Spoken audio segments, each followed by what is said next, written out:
Good evening and a very warm welcome to you wherever you may be, wherever on this planet, because we've got some international viewers tonight. My name is Tonchi Prusak. It's an absolute pleasure to be hosting the Game of Two Halves podcast and being with you over the next hour. It would be remiss of me not to send a very special cheerio to one of our favourite fans, Santino Mamone, who's watching us over in the Holy Land, in Israel. Santino, how are you, my friend? Drop us a couple of quotes or comments as you usually do in the comment section. Big cheerio, big thanks to everyone for tuning in to tonight's episode. It's a huge one. Episode 107. It's our fifth season. And this year, in our fifth season, a big shout out to Euro Football Star, who are the major backers, the major sponsors of our program. We've got a huge show lined up tonight. We're in the global game. We're going to be speaking with one of the leading female football coaches here in Australia, a developer of fine young talent. His name is Tom Kenny, and he is the female football director at the Football Company, a Brisbane-based organisation that is doing some amazing things in the field of female football development. He's got some really interesting views on women's football, and in this year of the Women's World Cup coming to Australia, the perennial question: are we ready for it? Are we ready to take full advantage of all the opportunities that the Women's World Cup will present us?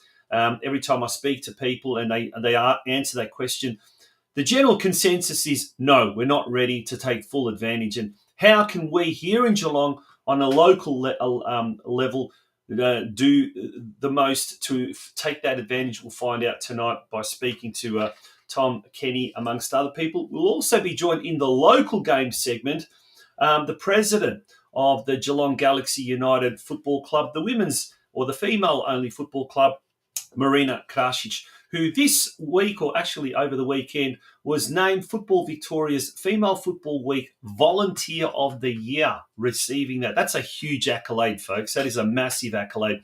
And for a regional administrator to receive that ahead of, the hundreds of metropolitan female football administrators is indeed a big thing.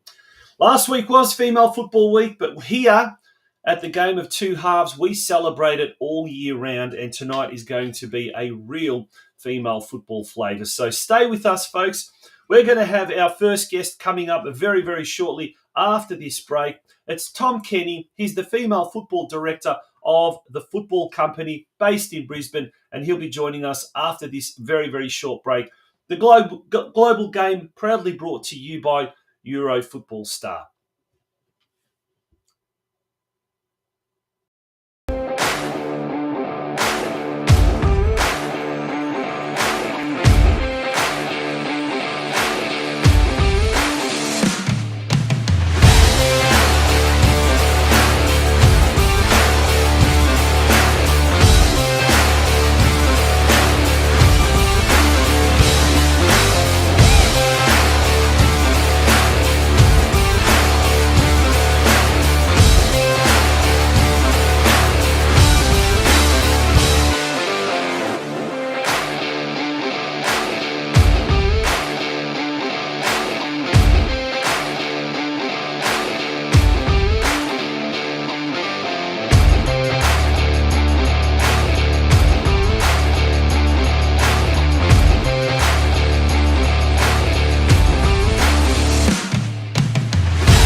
Welcome back to the Game of Two Halves, and it's our first time for our first guest. It is now the global game, and our first guest, well, he's the female football director of the Football Company, and that is a Brisbane-based organisation, football provider that collaborates with players, parents, coaches, clubs, and federations in order to educate, assist, and develop top-performing male and female football players across all ages, groups, and levels. His philosophy is, I believe in coaching the individual to be the best they can be on and off the pitch. And with that, it's an absolute pleasure to bring onto the screen Tom Kenny from the Football Company. TK, thank you for coming on the Game of Two Halves podcast. How are you? Not too bad. How are you? It's a pleasure. Yeah, very good, mate. Very good. Look, let's start with that coaching philosophy. I believe in coaching the individual to be the best they can be on and off the pitch. What do you mean by that exactly, on and off the pitch? So I believe, a lot of my philosophy is based on developing skills off the pitch as well as on the pitch as well. I believe that, especially in the female space, it's really imperative to look at the individual, not only just technically, tactically, socially, and all aspects of the game, on and off the pitch. So that's pretty much what I gain from that. Yeah. Yeah. Well, let's introduce us to Tom Kenny and your coaching journey thus far. You've had a very, very illustrious coaching career, and you're only a young fella, so you've packed a lot in quite a short amount of time. Do tell us how you got into the coaching caper. Well, I am 29, so last year of my 20s. Yeah, look, I started coaching when I was 15. My journey is very similar to a lot of coaches in terms of didn't really make it as a player. So, 12, 13, 14, I was involved in state setups and things like that. But didn't quite make the cut for the Queensland Academy of Sport, which was coached by Mike Mulvey at the time. And it was kind of a blessing in disguise because I went to my local club, which is Brisbane City FC. Then I started doing the coaching clinics there, just helping out as a 15, 16-year-old. And then, I moved on to working within the SAP program from there from 2009 to about 2019.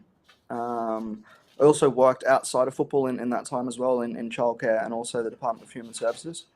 So I also brought that to the way that I coach now, skills that I developed in those occupations. And I left Brisbane City in 2019. When I was at City, it was with Jake Goodship, who is currently working with me at the Football Company. He was running the program at City. He had got the job as the W League coach for the Brisbane Roar, and I came in as a technical individual assistant to help the players, and I assisted there for a couple of years, 2 seasons, which was fantastic, working with some top level coaches that Jake brought in, and also himself, but also the caliber of players. And then from there, I sort of created my own academy, which is called TKFA, which is Tom Kenny Football Academy. And I decided to marry that with the Football Company, which was Jake's at the time, to give the opportunity for players that I had that were training with me part-time and also back at clubs to come into a full-time environment. And it's been fantastic. Now, Ray Wood from Euro Football Star, he's facilitated this interview, so big shout out to Ray, and he's a big supporter of this podcast, obviously being the major sponsor of this year. But it's interesting, down here in Victoria, probably it's been the last maybe 5 years that football academies have really become a little bit more prominent. And, a lot of people, people in football land kind of look at it and say, oh, it's only come up in the last few years and, they're just money grabbers and this and that. But up in Queensland, it's been more established and it has been very structured. And you work very, very closely with whether it's the federations or whether it's the clubs and that kind of stuff. And that's now starting to show slowly down here, down south. Tell us a bit about the operations of the Football Company and your involvement with football academies and how it sort of marries clubland and the private sector, if you like, if that, for want of a better word. How does it all function up there? So we're very fortunate to have a link with a club local to where we're based called North Brisbane FC. All of our teams play out of there, and the girls play in the local boys competition. So they're getting tested, and we link them with them, and that's our games program. So we're really happy with that, and the players are progressing. Yeah. Now we're looking at it. We're talking about it from because your specialty, I guess, your forte is the female football development side of things. You're the female football director there at the football company. And this is a question I love asking a lot of coaches, particularly coaches in the junior realm. Do you approach coaching females or young girls differently to say approaching coaching young boys? That is a very open-ended question, I guess. From my personal experience, I believe that they should be given the same opportunities, same tournaments, same level of coaching, same resources.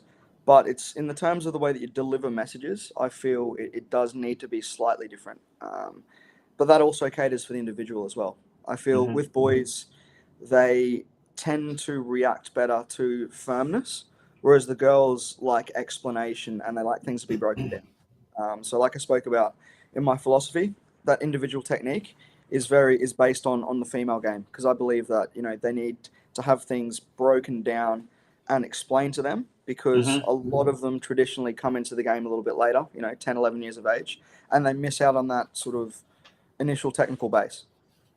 So yeah, that's pretty much where I'm at.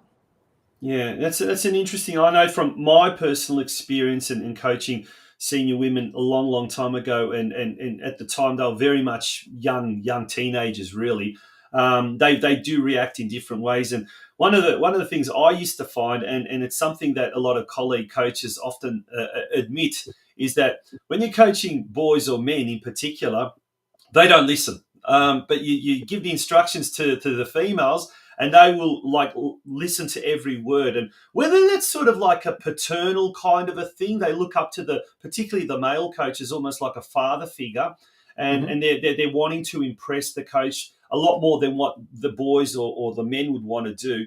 I don't know, but what's your take on that particular observation? The boys don't Well, listen, the girls do. yeah, look, I definitely agree. I think there's a level of detail that you have to have when you're explaining things to girls and you're teaching them. I also feel that the girls have a fear of disappointing you, Hmm. which the boys don't necessarily have to the same That's an level. interesting point. Yeah.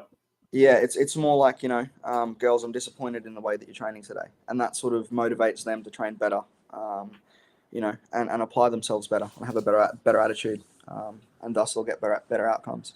Yeah. So yeah, look, it's definitely that relationship base that they thrive off, but it's also creating an environment and speaking to them in a way that they feel safe.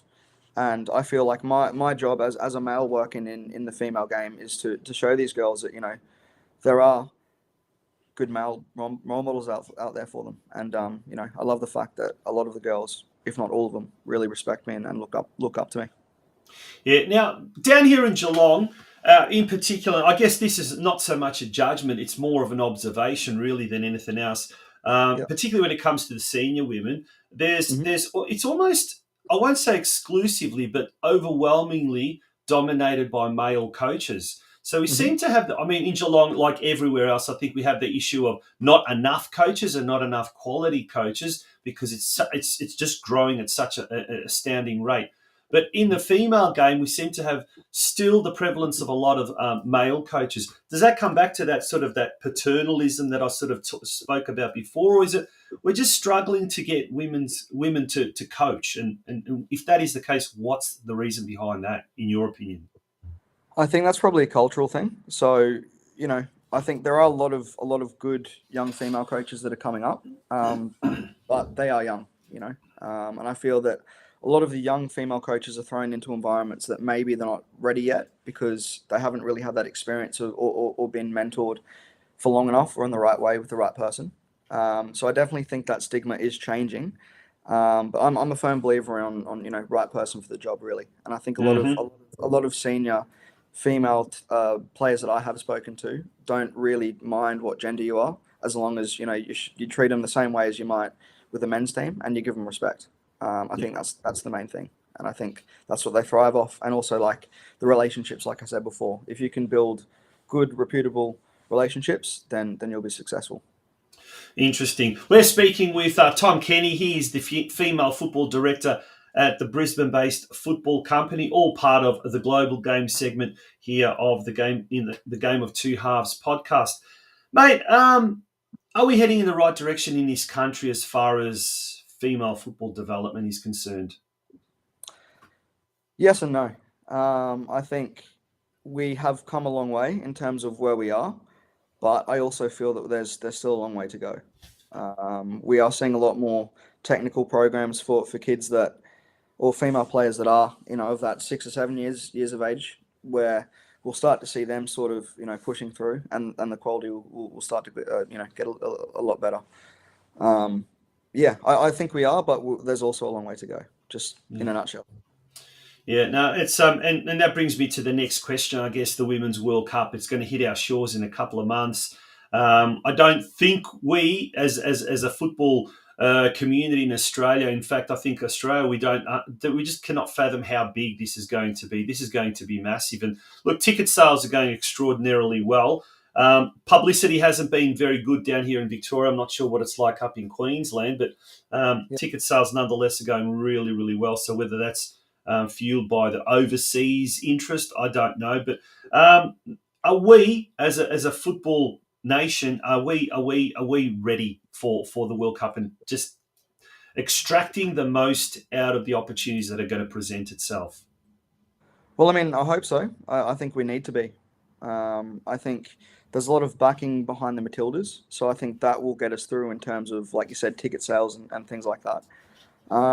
But yeah, look, I think the most important thing isn't what happens during the World Cup, it's what happens after it. So are we going to continue to invest? And do we have the right people involved to be able to push the game forward? So for me, that's the most important thing. What would you like to see the legacy? What would you like to see the legacy of the Women's World Cup in 2023 for Australian football? The legacy, I just think, obviously, the participation. I think it needs to grow that. We are in a good space, by the way. It's just all about creating quality programs to be able to nurture the amount of girls that are now playing football, And that's the legacy that I would like to see. I'd like to see a little bit more gone into the grassroots and the technical development of young female players. Yeah. Well, when we talk about talented young female players, there's a young lass up there in Brisbane who you've been doing a lot of work with, and she recently took out a Euro Football Star objective testing, and she'll in Brisbane, and she'll be actually heading overseas as part of her prize, and her name's Charlotte Ainsworth. Apparently. Well, Ray Wood raves on about her. She's going to be as good as Sam Kerr, if not better. Tell us a little bit about young Charlotte. She's she's playing with the boys as well. But she's there's some footage over here. We're going to see some footage now of her. There we go. Tell us a bit about Charlotte. Yeah, look, that's actually not Charlotte. That's the girls group that we're working with. Okay. Yeah. Look. Charlotte is, she's a fantastic, young player. I'm so proud of the development that she's had over the last couple of years and where she's come from, and how hard she works. And I guess what sort of separates her from a lot of young players is her desire and determination, which is second to none. She's always at training first. This is Charlotte here, by the way. Oh wow! Yeah. So dazzling ball skills. Yeah, as you can see, she's quite talented technically, and definitely a talent that we need to look after and nurture. So, yeah, look for me. I'm delighted that she gets the opportunity to go overseas and sort of see where she's at. But also with Charlotte, she needs to keep her feet on the ground and keep working hard and progressing at the same level that she is. And I have no doubt that she'll go to the very top. How old is young Charlotte? So Charlotte's 11 at the moment. She's turning 12. So wow. a long time to go. But she's definitely on the right path. With a lot of our female players up here in Brisbane as well. Yeah. Now, folks, last week we were lucky to have two young local girls that we were interviewing, Anastasia Simic and Evie Stolcic as well. Two fantastic young girls who are also going to be headed next year with that Euro Football Star to the UK. And it was, in Evie's case, she does play under 15s, but she's eligible to play under 13. She also plays under 13 boys as well. And I saw her on the weekend in a game, in a local league game, or local community league game. And I'll tell you what, she really, the aggressive nature of under 13 boys is fantastic for her. And she matches it really well with them. And technically, she's very, very good. And it was good to have a chat with these girls. And I guess that brings me to another point. The development of the elite players. Is there a difference in the way they need to handle their development? Is, for example, compared to boys, are they more technically gifted, or do they have to work a lot more on their technical abilities? Are they more or less coordinated? Does it come down to a individual person? And also the strength and conditioning side of things as they grow and all of that kind of stuff. Basically, what are the similarities and what are the differences in the development of the elite players? Well, I think first and foremost, the similarity should be the mentality. Mm-hmm. That should be first and foremost. It should be, the same for girls as it is boys. The desire, the determination to want to push on and better yourself as a footballer. Yeah. The things you do off the pitch, what you eat, your sleep, everything like that. So that's no different for a male player or a female player. I do think that, and a part of, like I mentioned with my philosophy before, the technical components needs to be a little bit more important in terms of developing the girls, because a lot of them do come into the game later. But I do think the girls probably are a little bit more technical than the boys in terms of the range of movement, the flexibility, and things like that. They've got more detail and quality to their movements. Whereas I feel like the boys have more of that strength. The game's quicker, but not necessarily technically better. Yeah, and is that the obviously? I mean, this is probably an obvious question, but is it the aggressive physical element that helps the girls in their development, and hence a lot of girls end up playing with the boys? Oh, 100%, 100%. So, like you just said with Charlotte, she's now on the boys' team as a full-time player, and our girls' groups play against boys, and I've just seen a massive benefit for all players involved. It's been fantastic. They have to do things a lot quicker. There's less time on the ball. Just their thought process and thinking just need to be spot on. Mate, fantastic! It really, really is interesting chatting to you and getting an insight. If anyone has got any questions that they'd like to ask Tommy, Tom would certainly be happy. Pop it in the comments section, and we'll ask the question there as well. Mate, what are you working on at the moment? Anything in particular? Any projects with regards to the football company, or anything on the horizon for you personally or professionally?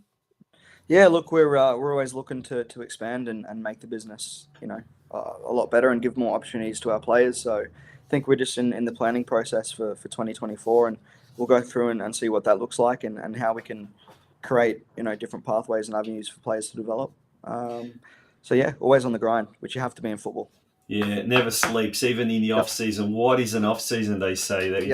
Exactly. Yeah, excellent, mate. Well, thank you very much for joining us here on the Game of Two Halves. Really, really appreciate your insight into female football development, and particularly at that elite level, at that top end. So we really appreciate it, and certainly we are hoping that definitely there will be a legacy left behind the Women's World Cup, and participation is the one that we all certainly hope will be the one. Fantastic. Pleasure to be on here. Good on you. Thank you. That was Tom Kenny from the football company up in Brisbane. Thank you, folks, for being a part of tonight's show. That was the global game. When we return after this short break, we will then go straight to the local game. And we've got some big news that broke earlier today. In fact, two pieces of news. One good, one not so good. But you'll find out all about that very, very shortly. Don't go away, folks. It is the Game of Two Halves, powered by the Geelong Region Soccer Show. As the first solar tube skylight installer in Victoria, Scotsco Skylighting has nearly 30 years of experience and offers a variety of services including custom-made skylights, high-quality Velux skylights, and a variety of solar tube daylighting systems. The benefits of having a skylight in your home are many. They let natural light into your space, and with that light comes solar heat, improving your mood and even helping with performance in workplaces. Plus, heating your home with sunlight can save on heating costs during the chilly seasons. Cosmetic changes like skylights can add equity into your home and Similar to adding mirrors on the walls, skylights can make a room feel bigger and more spacious. It's about time you enjoyed all these benefits plus more. So what are you waiting for? To get a free daylight assessment and installation quote, call our founder and owner Adrian Begg on 0409 823 177 or visit our website at www.scotsgoskylights.com.au. Scotsgo Skylighting is proudly Geelong owned and operated.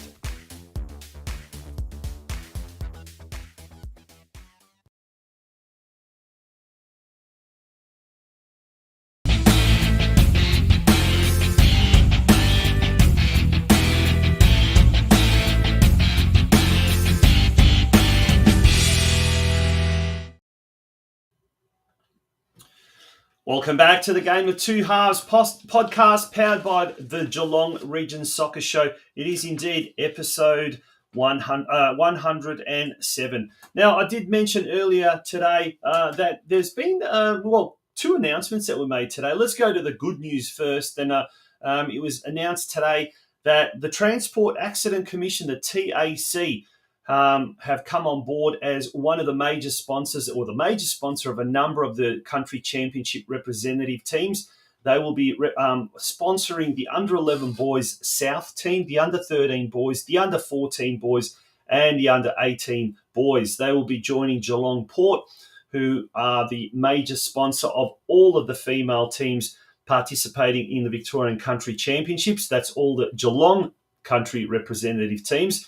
And that will be happening in Ballarat on the second weekend of June, which was known as the Queen's Birthday Weekend. Now, I guess it's the Monarchs or the Kings. I'm not too sure myself. If anyone knows exactly officially, please let us know. The other bit of news that was a bit of a bombshell dropped earlier today is not so good. I guess that it might be a good a bit of news to her husband and boys. They'll be seeing a lot more of her at home. But Councillor Kylie Grisbeck, who's very, very well known in local football circles and is has been involved with helping a lot of Geelong soccer clubs in the northern suburbs in her Windermere ward. Pretty much every single one of the soccer clubs in the north have received some sort of financial assistance or grants from the City of Greater Geelong over the last 5 to 6 years, while Kylie has been a councillor with the City of Greater Geelong. Well, today, she actually announced she'll be stepping down. And there was an email that was sent out, and it has been now circulating on social media as well. And it's the very, very top there, which has been highlighted. It says, after 6 years as a councillor with the City of Greater Geelong, I have decided to resign my position effective close of business Friday, 2nd of June. We featured Kylie's husband, Paul Grisbeck, who is the president of Lara United FC in last week's show. And it was, it's unfortunate we've got one less now councillor, or one less City of Greater Geelong councillor who is pro-soccer, and haven't got too many of them. So I dare say there'll be a by-election or something or other. So if we've got anyone in the soccer community, in the football community, who is very civic-driven, well, now's a good opportunity to step up and become a councillor on the City of Greater Geelong and push our cause, because heaven knows we need all the help we can get in this AFL-driven town. But we will now, after this, we're going to look at all of the roundup of the results over the weekend. It's time for the news desk.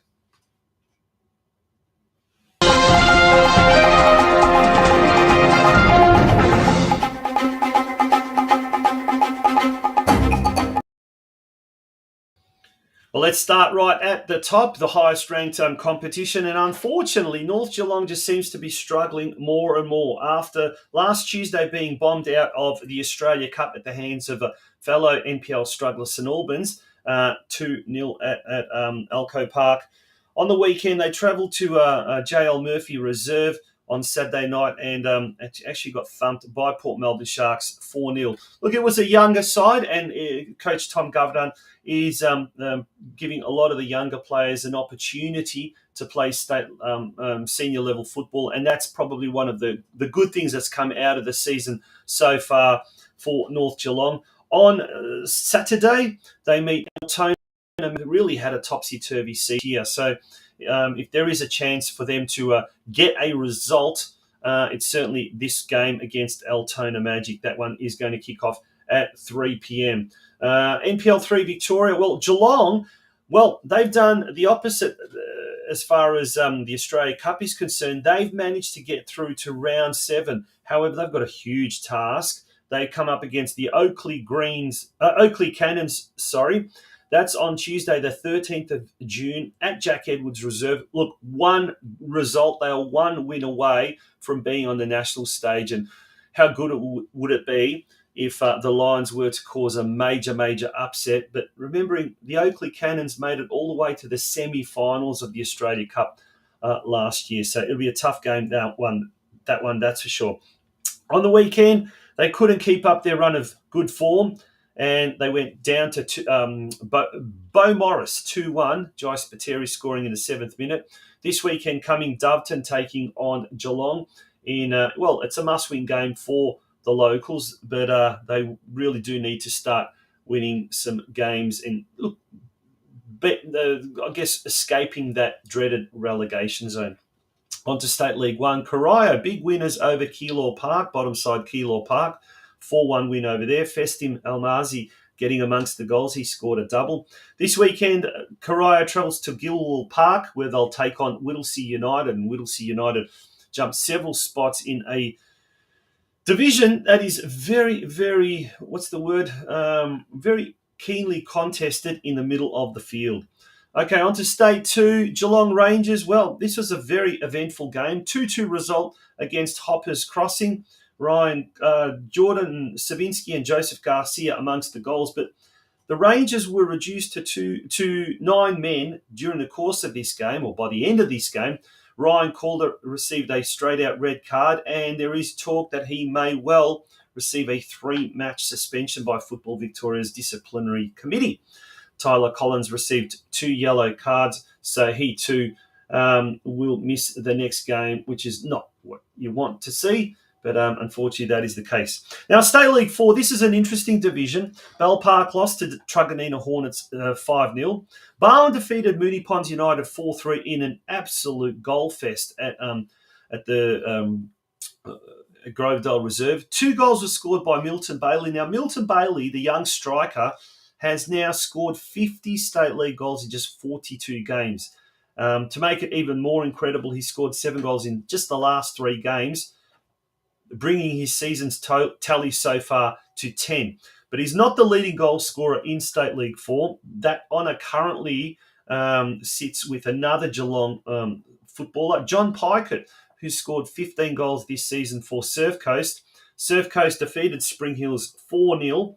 And John Pikett scored 2 of those goals. So he's got 15 goals, and he's currently the leading goal getter in State League 4. Surf Coast jumped to 3rd spot on the competition standings. That great result there for them. On the on this weekend coming, Surf Coast taking on Melbourne City. So that's a real battle for third spot, third versus 4th. Spring Hills are at home to Barwon, and Gisborne, the bottom side, are at home to Bell Park. So hopefully the All Whites can get a win there, and one very much in the same mould as some of the other teams as well, escape the dreaded relegation zone. Now, if we move on to State League 5, the last of the men's competitions, Lara United defeated Surfside Waves 3-2 last Friday night, and what a local derby that one was. Yes, the Surfside Waves have been struggling this year, and prior to this game, they'd only managed 1 win out of 8 games. But the Waves really took this game up to the more highly fancied Lara United. It was a 94th minute penalty by the league's leading goal scorer, Tristan McGrath, coming back after injury. He scored his 14th goal of the season, and that was the goal that gave Lara United all 3 points, and they move up to 4th spot on the competition standings. Trinity Marvaso and Oscar Mayondo also scored for Lara United, while David Miller, his first goal of the season in only his second game, he scored in the 3rd minute. And Julian Powell, his first goal of the season, well, he found the equaliser in the 90th minute. Ballarat defeated Deakin Ducks 3-1. And this week, Deakin Ducks take on the Surfside Waves on Saturday at 3 p.m. at Deakin Uni. But for Lara United, they will be faced with a Herculean task when they take on the unbeaten league leaders Balmoral, who have, look at that, 9 wins from 9 games, 35 goals for and 2 against. And it is a side packed with mercenaries, players that have played at NPL level and even higher. They really have got the cash to splash, so to speak. But Lara will be travelling up to Balmoral Park Saturday evening with nothing to lose and certainly a lot to gain. So they definitely will be looking to come home with an unlikely 3 points. Folks, that's the Saturday part of the competition. The men's competition will be looking at the women's side of things, the State League, the VPLW, and also the local leagues as well in a very after this very short commercial break. Don't go away, folks. Mist Air Conditioning and Mechanical Services is one of Geelong's premier domestic air conditioning companies. The company is a venture by the directors of a major commercial mechanical services company which has over 45 years combined experience in the air conditioning sector all over Australia. Our service and vast industry connections will ensure that Mist AC will not only be competitive in price, it will also get you, the client, ongoing service needs for your home or office. With a 7-year guarantee on all our workmanship, you can rest assured you will never be left out in the cold. Whether you are renovating or building your new family home, Mist can provide all types of ducted, split or reverse cycle air conditioning for your environment. We offer a total solution suitable to your family's needs. To find out more, visit our website at www.misthc.com.au or email us at info@misthc.com.au or call us now on 5278 6478. Welcome back to the Game of Two Halves podcast, and now it's our time to talk both women's football and local football as well. So if we turn our attention first of all to the VPL, and we'll be talking to the president of Geelong Galaxy very shortly, MARINA KRASIC. She's in the green room ready to go on. But before we do that, let's have a look at the state of affairs in the women's VPL competition, or the VPLW.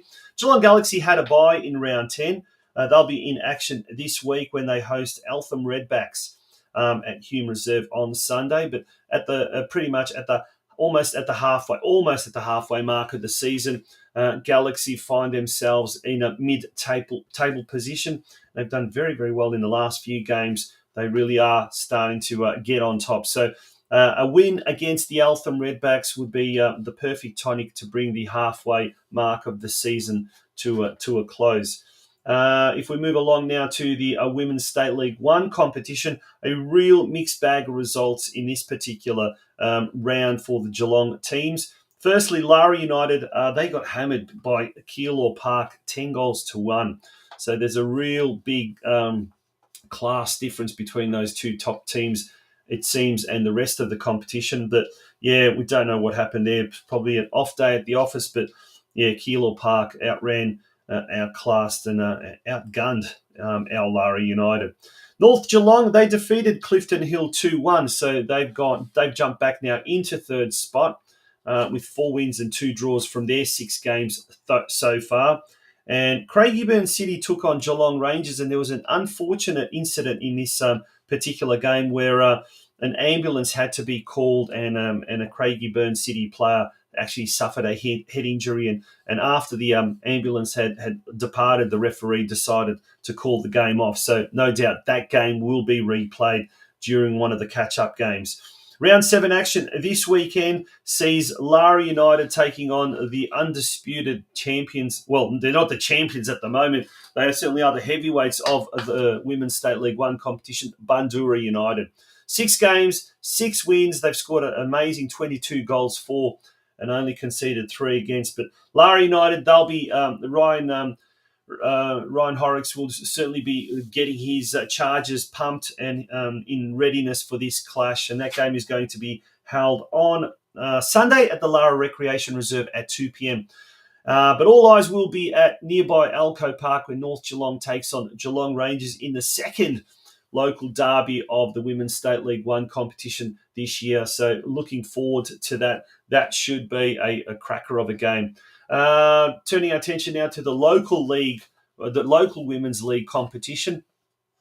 There's the ladder. We'll go through the results that we have got for round 6. It all started on Friday night when Geelong Soccer Club defeated Golden Plains 1-0 at the Bannockburn Recreation Precinct. Then on Saturday, we had 4 games. Barwon Heads took on Corio Bay. And it's Monday evening, and we still don't know the score of that. It hasn't been updated on the FFV Geelong website. Barwon defeated Ballerine Sharks 9-0 at Grovedale Reserve.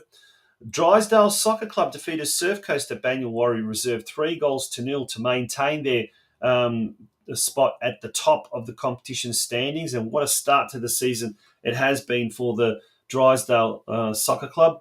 5 wins from 5 games.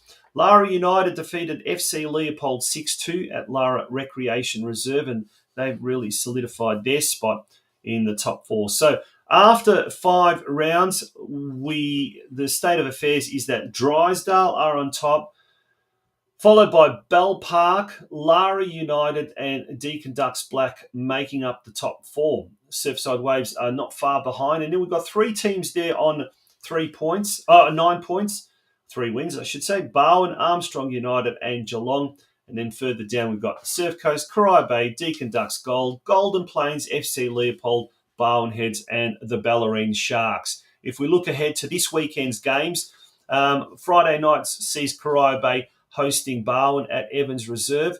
And then we've got no less than 6 games on the Saturday. Armstrong United host Deakin Ducks Gold. Deakin Ducks Black taking on Barwon Heads. Drysdale taking on Surfside Waves. That should be a good game at the Drysdale Sporting Precinct. Ballerine Sharks taking on Bell Park. FC Leopold hosts Surf Coast. And last but certainly not least, Geelong hosts Lara United. Now finally, we turn our attention to the men's competition. In round 6, Armstrong United lost to Surf Coast 0-1. Barwon White lost to the Geelong Rangers 0-1. Barwon Blue defeated Barwon Heads 6-1. And Breakwater Eagles lost to FC Leopold 0-3. So 3 out of the 4 away teams all recorded wins on the road. Bell Park had the bye. So if we look at the competition standings there, Bell Park, 5 wins from 5 games, dominating this particular division in much the same way that Drysdale is dominating the women's division. Barwon Blue and Surf Coast both have 12 points from their first 5 games, and Armstrong United bring up the top 4 on 9 points. Barwon White, FC Leopold, Geelong Rangers, Breakwater Eagles, and Barwon Heads at the foot of the competition standings.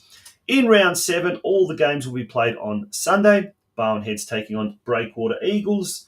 Then we've got Surf Coast taking on Bell Park, FC Leopold taking on the Rangers, and Barwon Blue taking on Armstrong United. And folks, there you have it. That is the roundup of all the news from the weekend just gone by, as well as, some interesting news items there as well. Folks, when we return, we'll be speaking to our second guest for tonight, and she's the president of the Geelong Galaxy United Football Club, and she's also been named by Football Victoria the Female Football Week's Volunteer of the Year recipient. Her name is MARINA KRASIC, and we'll be speaking to Marina straight after this short break. Don't go away, folks.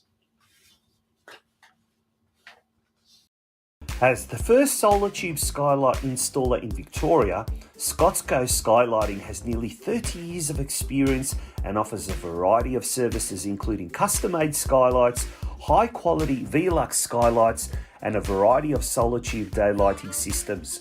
The benefits of having the skylight in your home are many.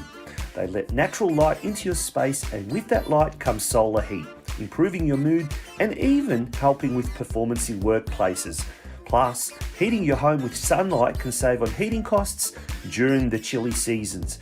Cosmetic changes like skylights can add equity into your home, and similar to adding mirrors on the walls, skylights can make a room feel bigger and more spacious. It's about time you enjoyed all these benefits plus more. So what are you waiting for? To get a free daylight assessment and installation quote, call our founder and owner Adrian Begg on 0409 823 177 or visit our website at www.scotsgoskylights.com.au. Scotsgo Skylighting is proudly Geelong owned and operated.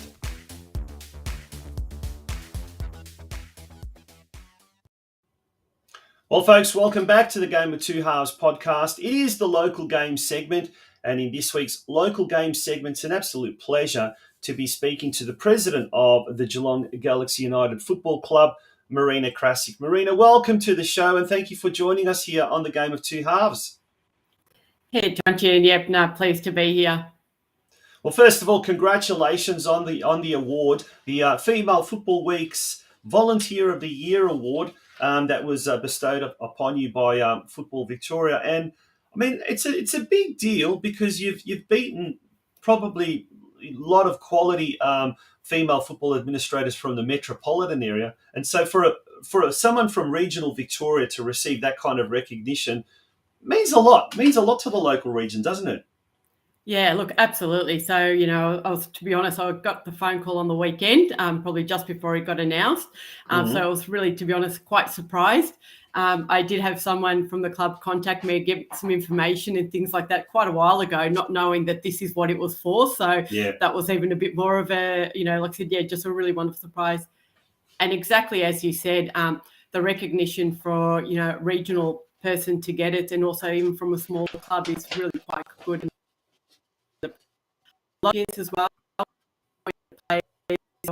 as well, we're from regional areas, which was just really good to see that recognition across Victoria.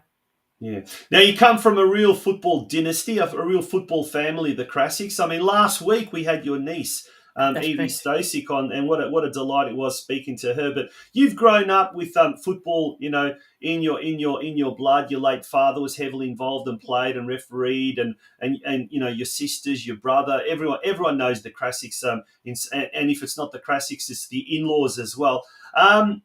So it's I guess it's tell us a little bit about your journey in football, from being a little girl and watching your dad play to get you yourself getting involved in running the show at Galaxy. Yeah, exactly right. I think everyone knows sort of the extended family. We've all got some kids ourselves volunteering or like participating in the sport, going through there.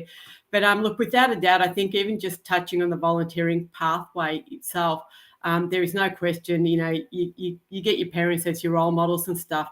So as you mentioned, both my father and my mum, like I said, besides supporting us all within our sports, etc., they did more than sports. And I probably want to even recognise that. I remember in high school, my father during the day volunteering for that, before he was going to work afternoon shift at Ford, just because he kept dropping off, saw the need.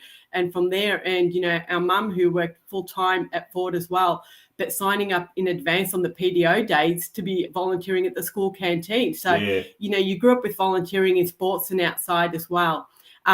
I did come from an era where girls didn't really play soccer, to be honest. So I did gymnastics as my chosen sport because we all had to do a sport. It was not negotiable with my parents. But realizing quite early on, I probably wasn't going to be a gymnast. I actually transitioned into coaching.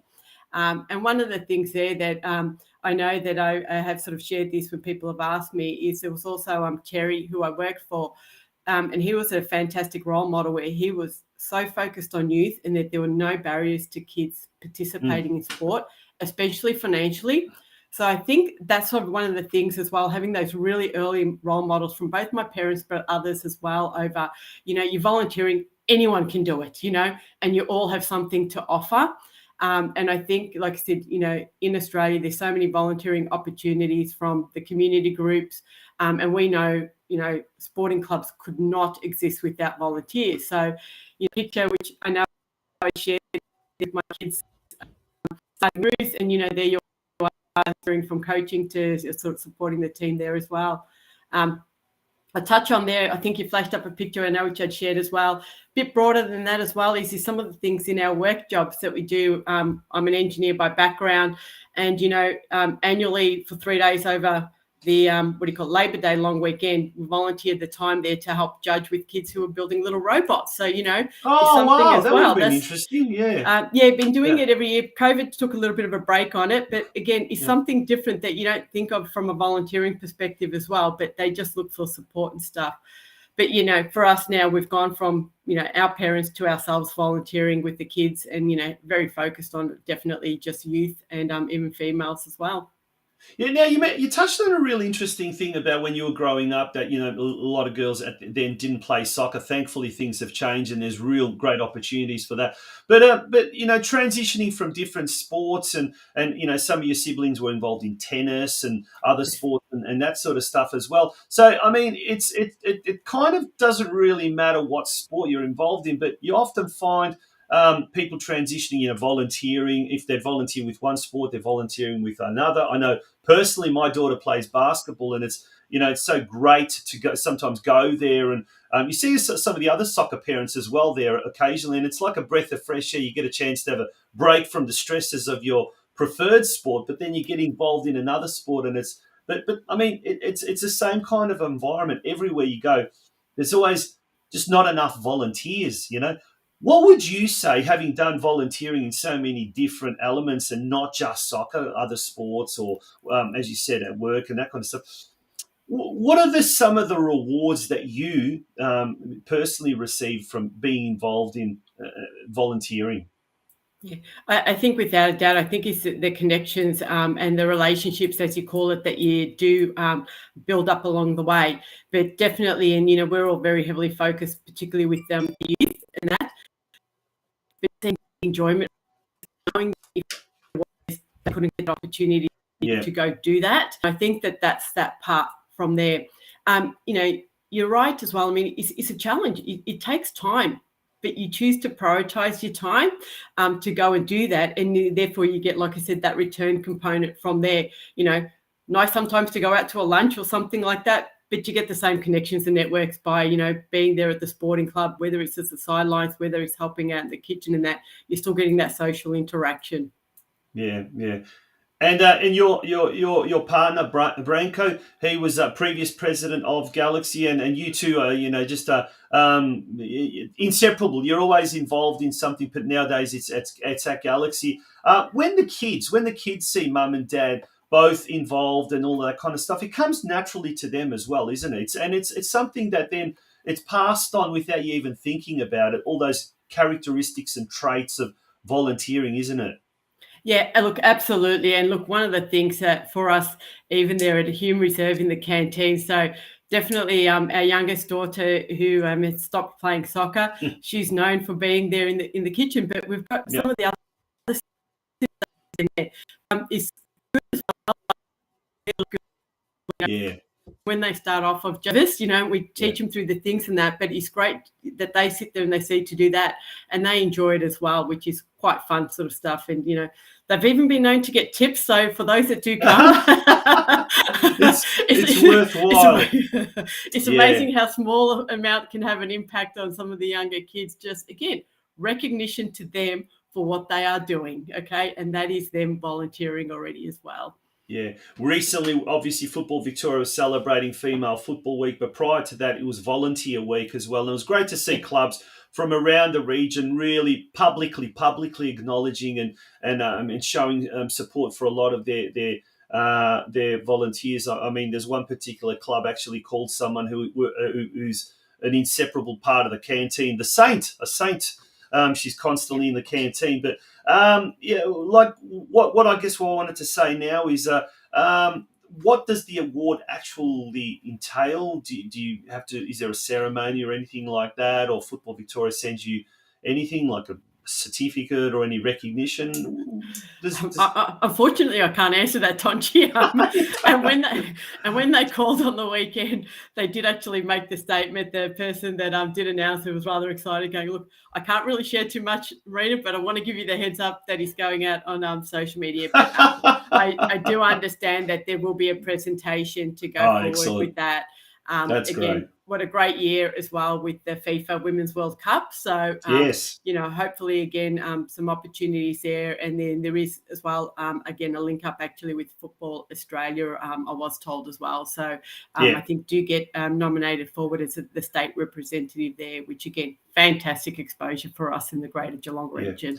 Yeah, well, let's now talk business. Let's talk about Geelong Galaxy United, and let's talk about female football here in Geelong. We had a very interesting chat with a well-renowned coach, a female football director of the football company up in Brisbane, Tom Kenny, prior to you coming on, and he had some really interesting things to say in that field. But Marina, in your opinion, first of all, let's look at Galaxy. It's almost at the halfway mark of the season, both of the seniors as well as the junior girls NPL competition. How are you as president? Happy or otherwise with the state of affairs at Hume Reserve at the moment with Galaxy? Yeah, look, we are happy. We've had sort of a solid start to the season across the board. You always have your challenges, Everyone always wants their teams to be winning every game, but that's not the reality from that one there. But our teams, our players are continuing to develop and perform. We never fault any of our players and our coaches giving more than 100%. You can see that they've given all, left all on the during the game, and that's all you can actually ask for. That they're training, and like I said, they're just improving continually across there. And how's John settling? John Diaz, how's he settling as a senior coach? Yeah, look, fantastic. I think the dynamics in the culture, you touched on earlier that we had a bye this week, and one of the senior squad team members, Mal, took the initiative and organised a team event there in Werribee. So we ended up going to a restaurant there, and John and Nick were there, and it was actually just a really great afternoon to have. Had a couple of little games for the team to go play with, but just to relax and socialise. Knowing the location, she really well thought out afternoon, and full credit. And we will have another bye in the season, so we already had straight away get volunteers for the next bye round that they've got the challenge to put on another team event. So so really strong culture by John, and I think a very calming development he's got within the team, which has been a really positive feedback.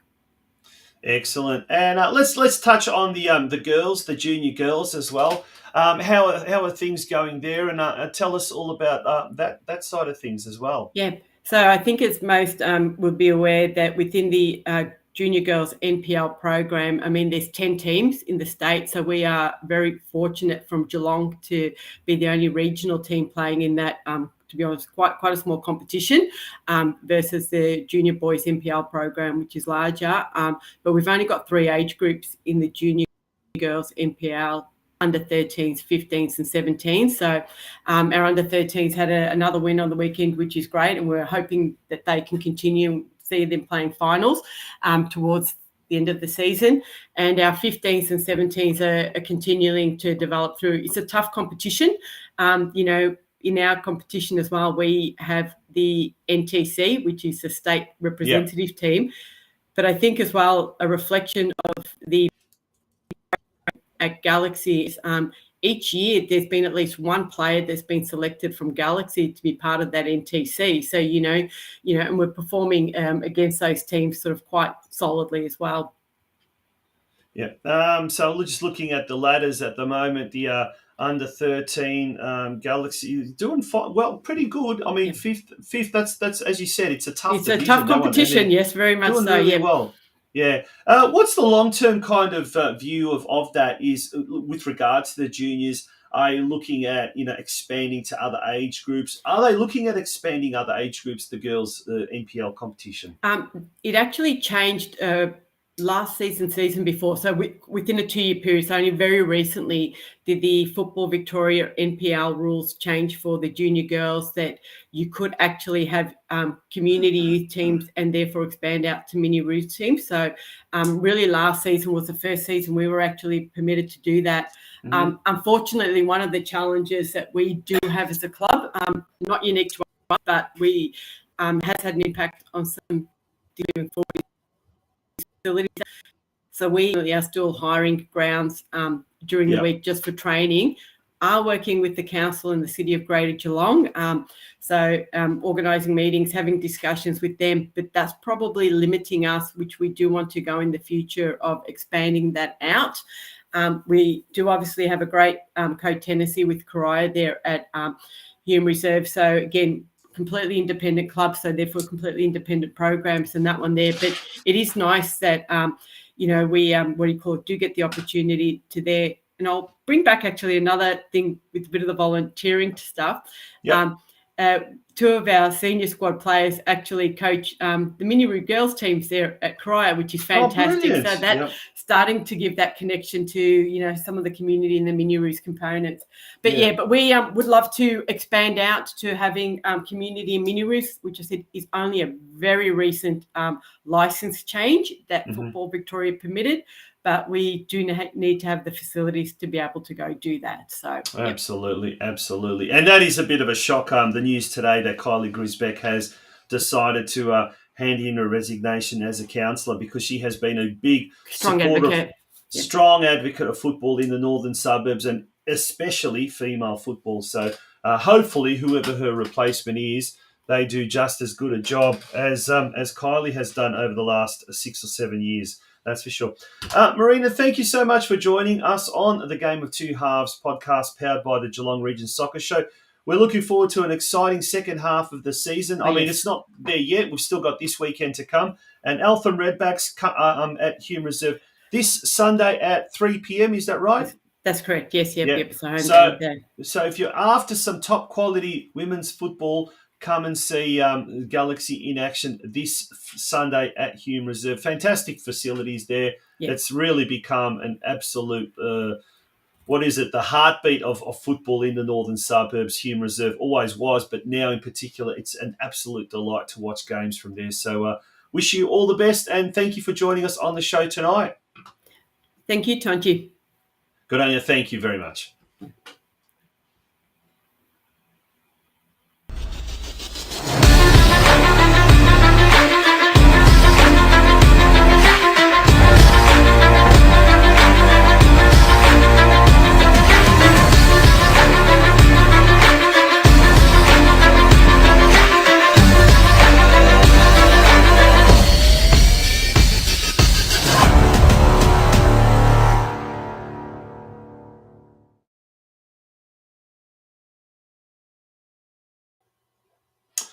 And that pretty much brings us to the very end of tonight's Game of Two Halves podcast. Next Monday night, we've got a massive, massive show. I always say that, but I mean it.